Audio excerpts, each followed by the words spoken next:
खबरों की शुरुआत उस 27 साल के लड़के के साथ जिसकी एक निहायत ही नाकारा सिस्टम ने और इस सिस्टम में दीमक की तरह चिपके कामचोर, मक्कार और मोटी चमड़ी के अफसरों बाबुओं ने जान ले ली। और अब जबकि ग्रेटर नोएडा में युवराज मेहता की मौत एक मुद्दा बन चुकी है, तो ये पूरा कामचोर तंत्र फड़फड़ा रहा है, हाथ पैर मार रहा है। इसलिए क्योंकि अब इन्हें अपनी खाल बचानी है, अपनी नौकरी, तनख्वाह, पेंशन, ग्रेच्युटी बतानी है। नोएडा अथॉरिटी और नोएडा पुलिस अब फुल एक्शन दिखा रही है, लेकिन हम कहेंगे हुजूर आते आते बहुत देर कर दी। और चलिए अब एक्शन पर ही आ गए हैं तो हम भी कुछ मदद कर देते हैं।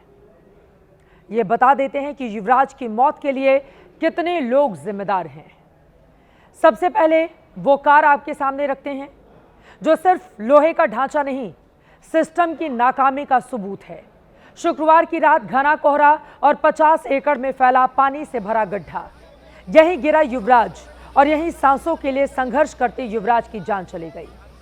91 घंटे यानी पूरे 4 दिन के बाद ये कार जो इस वक्त आप टीवी स्क्रीन पर देख रहे हैं, बाहर निकाली गई है।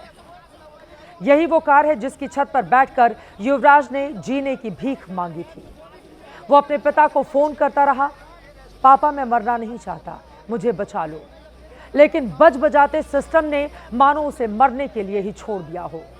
अगर समय पर तलाशी होती, मौके पर सुरक्षा होती, गड्ढे को ढका गया होता, तो आज युवराज जिंदा होता। हादसे के 4.5 घंटे बाद युवराज का शव ढूंढा जा सका। उसे लोहे के खड़े सरियों और कीचड़ से भरे गड्ढों के बीच से बाहर निकाला गया और हादसे के 91 घंटे के बाद उसकी कार निकाली गई है। नोएडा अथॉरिटी का बरसों से सोया हुआ सिस्टम पहले ही जाग गया होता तो यह हादसा नहीं होता, लेकिन अब चमड़ी बचाने के लिए सरकारी तत्परता दिखाई जा रही है। लेकिन एक बार इसके एक्शन की स्पीड पर भी जरा आपको जरूर गौर करना चाहिए। युवराज का शव मिला 4 घंटे के बाद, यूपी सरकार ने एसआईटी बनाई 60 घंटे के बाद, नोएडा के सीईओ को हटाया गया 65 घंटे के बाद, बिल्डर को गिरफ्तार किया गया 82 घंटे के बाद और युवराज की कार मिली पूरे 91 घंटे के बाद। आज फॉरेंसिक टीम मौके पर पहुंची, मौके का मुआयना किया। कल यूपी सरकार की बनाई एसआईटी जाएगी और सीन रिक्रिएट करेगी। ये देखेगी कि युवराज की कार कहां से आ रही थी, कैसे गड्ढे में जा गिरी, स्पीड का अंदाजा लगाएगी। कार की टेक्निकल जांच भी कराई जाएगी कि कहीं कोई खराबी तो नहीं आई थी, कहीं ब्रेक तो फेल नहीं हो गया था। लेकिन सबसे बड़ा सवाल यह है कि युवराज की कार उस गड्ढे में कैसे जा गिरी। घना कोहरा था, अंधेरा था और सामने मौत का खुला हुआ गड्ढा, ना कोई बैरिकेड, ना कोई चेतावनी, ना कोई रेडियम बोर्ड, ना कोई लाइट। तो फिर ये लापरवाही थी किसकी? किसकी गलती से एक हंसता खेलता इंसान मौत का शिकार बन गया? नोएडा अथॉरिटी ने अपनी बुद्धि पर वो कौन सा पत्थर रख लिया था? क्या उन्हें अंदाजा नहीं था कि कोहरे में बिना चेतावनी ये गड्ढा मौत का जाल बन जाएगा?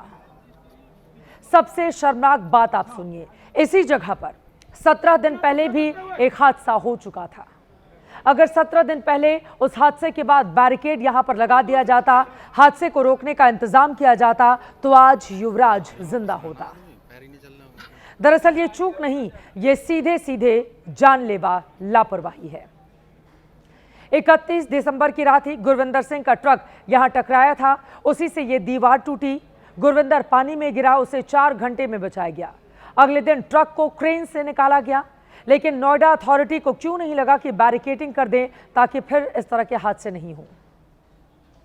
और अब देखिए, मौके पर एसआईटी के पहुंचने से पहले जितनी बैरिकेडिंग वहां पर की गई है, क्या इनमें से 2-4 बैरियर पहले नहीं लगाए जा सकते थे?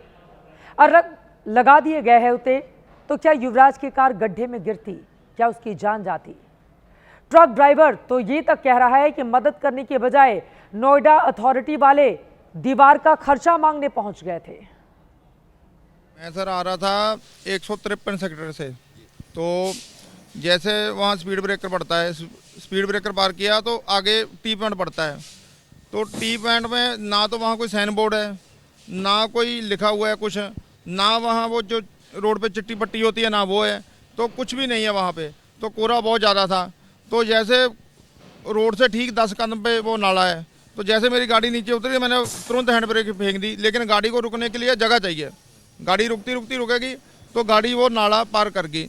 उसके बाद मैं देखने लगा नीचे उतर के क्या बात होगी, तो मैंने जैसे टायर पे पाँव रखा तो टायर तो फ्रीज आगे वाला, मैं नीचे गिर गया। तो दूसरे दिन पुलिस वालों को पुलिस ने कोई हमारी मदद नहीं करी, उल्टा अथॉरिटी वाले हमसे पैसे मांग रहे हैं। इस तरह की स्थिति हो और सामने होकर भी अगर नहीं दिखे तो इसकी सिर्फ दो वजह हो सकती है, या तो मोतियाबिंद या फिर अक्ल पर आलस, कामचोरी, मक्कारी का पर्दा पड़ा हुआ हो। युवराज की मौत एक उदाहरण है कि यूपी की टेक सिटी, हाईटेक सिटी और सबसे कमाऊ सिटी नोएडा में लोगों की सेफ्टी, सिक्योरिटी किस तरह के लोगों के हाथों में है। कैसे सुविधा देने की बजाय यहां का सिस्टम दफ्तरों में कुर्सियां तोड़ रहा है। जिस 50 एकड़ के गड्ढे में युवराज की कार गिरी, या कहीं कभी मॉल बनना था, लेकिन बिल्डर ने प्रोजेक्ट अधूरा छोड़ दिया। अब जाकर बिल्डर कानून के शिकंजे में है। लेकिन सरकारी कामचोरी भी देखें, कई साल से यह गड्ढा तालाब बना हुआ है। 2015 में ही यह तय हुआ था क्यों ना इसके पानी को हिंडन नहर में पहुंचाने का इंतजाम कर दिया जाए। 2015 में सिंचाई विभाग ने हेड रेगुलेटर का प्रस्ताव दिया। 2016 में नोएडा अथॉरिटी ने 13.5 लाख रुपए जारी भी किए। कई बार सर्वे हुए, बैठकें की गई, लेकिन काम ठंडे बस्ते में चला गया। 2023 में नोएडा अथॉरिटी को प्रोजेक्ट में देरी की याद दिलाई गई। 2023 में सिंचाई विभाग ने नोएडा अथॉरिटी को बकायदा पत्र लिखा, लेकिन नोएडा अथॉरिटी अपनी कामचोरी में लगातार खोई रही। आज जब एबीपी न्यूज संवाददाता बलराम पांडे ने इन सारे अफसरों के फोन घनघनाए, उसके बाद मिला क्या, देखिए जरा। 9 अक्टूबर 2023 को जो सिंचाई निर्माण खंड गाजियाबाद के कार्यकारी अभियंता ने उन्हें पत्र लिख करके ये जानकारी दी थी कि 2015 में तैयार की गई ड्रेनेज योजना सिर्फ फाइलों में दम तोड़ रही है, उस पर अभी तक कोई कार्य शुरू नहीं हुआ है। उसके बाद उन्होंने क्या कार्यवाही की है, यही जानने के लिए हम यहाँ पर पहुँचे हैं, लेकिन कोई भी अधिकारी कैमरे पर बोलने को तैयार नहीं है। एबीपी न्यूज़ लगातार नोएडा प्राधिकरण के अधिकारियों से बात करने की कोशिश कर रहा है ताकि जो आरोप नोएडा प्राधिकरण पर लग रहे हैं उनकी जानकारी मिल सके, लेकिन अभी तक कोई भी अधिकारी कैमरे पर बोलने को तैयार नहीं हुआ। इस वक्त हम जल विभाग के महाप्रबंधक आरपी सिंह के दफ्तर के बाहर मौजूद हैं और हम लगातार कोशिश कर रहे हैं कि उनसे हमारी बात हो जाए। फिलहाल वो इस वक्त अपने दफ्तर में मौजूद नहीं हैं। नोएडा अथॉरिटी के रंग ढंग आपने देख लिए, अब नोएडा पुलिस को भी देखिए। सवाल उठ रहे हैं, क्या इन्हें आरोपी अफसरों को बचाने का ठेका मिल गया है। डिलीवरी बॉय मनिंदर को 4 दिन से पूरा देश टीवी पर देख रहा है। मनिंदर ही युवराज को बचाने सबसे पहले गड्ढे में कूदे थे। मनिंदर बता रहे थे कि पुलिस और रेस्क्यू टीम ने अपनी ड्यूटी नहीं निभाई, ठंडे पानी में उतरने से परहेज किया। लेकिन कल अचानक मनिंदर के सुर बदल गए। उसका पहले वाला बयान और फिर कल का बयान, दोनों सुनिए और अंतर पाइए। टॉर्च दिखा रहा था बराबर कि प्लीज मुझे बचाइए, हेल्प कीजिए, लेकिन उसकी हेल्प में कोई नहीं आया। अगर वो फायर ब्रिगेड वाले चाहते ना, वो 100% लड़का बचता। वो जो किसी भी तरीके से पुलिस को पता चली, 15 मिनट के अंदर अंदर वहाँ पे पुलिस पहुंच गई। कुछ लोग मौजूद थे, उन्होंने पुलिस को कॉल की। 15 मिनट के अंदर पुलिस पहुंचने के बाद उसने, इतने ही मैं पहुंचता हूँ, कुछ समय बाद, थोड़ी सी देर बाद ही, तो पुलिस अपनी कार्रवाई में लगी हुई थी। पुलिस उसे पूरा कोशिश कर रहे थे बचाने के लिए। फिर कुछ देर बाद ही एसडीआरएफ, एनडीआरएफ, फायर ब्रिगेड सब ही समय पर पहुंच चुके थे। लेकिन ज्यादा धुंध होने के कारण तालाब में ना तो लड़का दिख रहा था ना गाड़ी दिख रही थी। मनिंदर इस सिस्टम की शर्मनाक पिक्चर का मुख्य गवाह है, लेकिन अचानक अथॉरिटी और पुलिस को क्लीन चिट देने लगा तो एबीपी न्यूज संवाददाता अहमद बिलाल ने उसे ढूंढा। उसके बाद उसने जो जानकारी दी वो और भी हैरान कर गया। तो उन्होंने बोला, मोनिंदर यार एक चीज़ बताओ, आप पुलिस से मिलकर क्यों नहीं चल रहे हो, पुलिस को साथ लेकर क्यों नहीं चल रहे हो, तुमने ये बयान क्यों दिया है कि पुलिस कुछ नहीं कर रही थी, ये वगैरह वगैरह, ये चीज़ सही नहीं है। ये जो एबीपी न्यूज़ है या कोई भी जितनी भी वीडियो बना रहे हैं, ये 2-4 दिन आएंगे, ये चले जाएंगे, ये केस भी ठंडा हो जाएगा, लेकिन हमको और तुमको यहाँ हमेशा रहना, ध्यान रखना। ये तो सीधा मतलब ये है कि मोनिंदर साइड हट जा, वरना तेरे पे निशाना पूरे थाने की गड़ी हुई है। अब मैं ये वेट कर रहा हूँ कि एसआईटी टीम 5 दिन उसकी कंप्लीट हो जाएंगी, उसके बाद मेरे पर क्या एक्शन होगा, मैं ये वेट कर रहा हूँ। सच्चाई इसी वजह से आपने अपना जो बयान बदला फिर उसके बाद? सर देखो उस टाइम उन्होंने ये बोला था कि एक छोटी सी क्लिप दे दे हमें, हमारे साथ मिल के चल, वीडियो बना ले, मैं हमारे साथ एक और कोई हमें तुझसे कोई दिक्कत नहीं है, कैमरा के सामने बात कर, लेकिन पुलिस को बचा। ये वीडियो किसने रिकॉर्ड किया है? ये पुलिस वाले ही थे जी। अब सवाल उठते हैं कि क्या पुलिस पर नोएडा अथॉरिटी के अफसरों का दबाव तो नहीं है कि चश्मदीद को डराया धमकाया जाए। केंद्रीय सड़क परिवहन मंत्री नितिन गडकरी सड़क दुर्घटनाओं पर अक्सर अपनी चिंता जताते रहते हैं।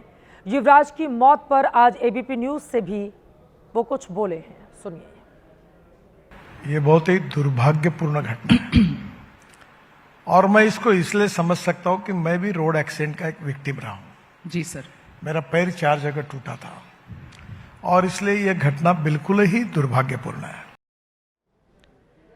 लेकिन मंत्री जी से सवाल ये पूछा जाएगा कि सड़क पर गड्ढा हो, सड़क किसी खाई में जाकर खत्म हो रही हो, कोहरिया अंधेरे में ट्रैफिक सिग्नल बेकार हो और इन सबको सुधारने वाला सिस्टम कामचोरी में ही डूब गया हो तो जान आखिर बचेगी कैसे। हालांकि अब नोएडा के बिल्डरों को नोटिस जारी किया गया है, अधूरी साइट्स के ऑडिट के आदेश निकले हैं, एक हेल्पलाइन नंबर भी बनाई गई है। ये किसी भी हादसे के बाद का एक स्टाइल है जिसमें हुजूर हमेशा बाद में ही जगते हैं। यहां सिस्टम ही हुजूर है, अफसर हुजूर हैं, अथॉरिटी हुजूर है, पुलिस और एजेंसी हुजूर है, जनता तो कुछ है ही नहीं, वो तो पानी में डूब जाने के लिए है। युवराज की मौत के बाद इन हुजूरों ने आने में बहुत देर कर दी। पानी में युवराज डूबकर मर गया, लेकिन शर्म से मर जाने को क्या चुल्लू भर पानी भी इस सिस्टम को नसीब नहीं है।